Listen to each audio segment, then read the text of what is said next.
Hi guys, welcome back to my channel. For today's video, magkakamera naman tayo ng tips and tricks kay Vivo Y04. So just keep on watching. So ang una ko guys na ituturo sa inyo ay ang split screen kay Vivo Y04. So 3 fingers, slide up nyo lang. Then pwede na kayo mag-open ng dalawang application ng sabay.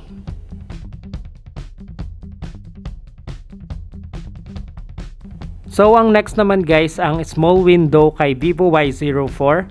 Open lang kayo ng isang application, then click nyo yung tatlong line sa baba, i-minimize nyo lang siya. Then click nyo yung arrow sa taas ng application, then i-click nyo yung small window. Then pwede na kayo mag-open ng other application kahit nagraran yung maliit na application, yung small window yan.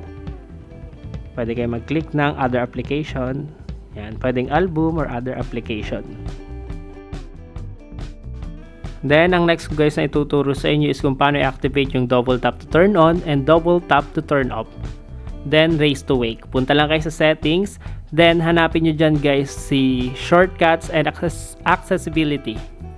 Click nyo yung shortcuts and accessibility. Then, click nyo dyan yung smart motion.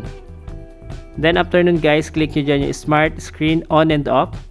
Dahil yun sa akin naka-activate na guys, click nyo lang yung raise to wake, double tap to wake, double tap to turn off. Then papakita ko sa inyo guys yung example. Ganito lang siya guys. Then double tap to turn off, double tap to turn on.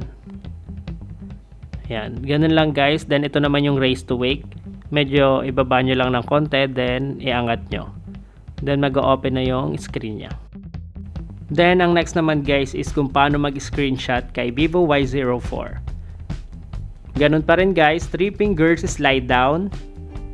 Then yun na guys, lalabas na dun sa left side yung na screenshot nyo. Pwede nyo siyang i-edit or delete or Google Lens. Then ang next naman guys is kung paano baguhin ang home settings. Press nyo lang yung screen ng mga 3 seconds, then lalabas dun sa right side yung home settings. Click nyo lang yun, then dyan nyo makikita yung home screen style. Yan, dyan nyo siya makikita. Diyan nyo rin mababago yung mga icon ninyo, yung lock layout, diyan nyo siya lahat makikita. Andyan din guys yung mga size ng icon. Then andyan din yung sliding effects, andyan siya lahat guys sa home settings.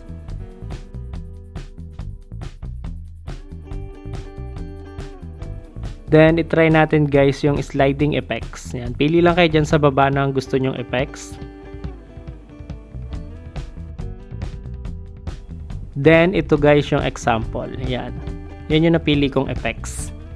Then, ang next ko naman guys na ituturo sa inyo is kung paano mag-restart, mag-off kay Vivo Y04. Click nyo lang yung power button, then volume up ng sabay. Click nyo lang sila ng sabay, then lalabas na dyan yung power off, then restart and emergency. Then, ang last ko guys na ituturo sa inyo is kung paano mag-hide ng pictures sa gallery.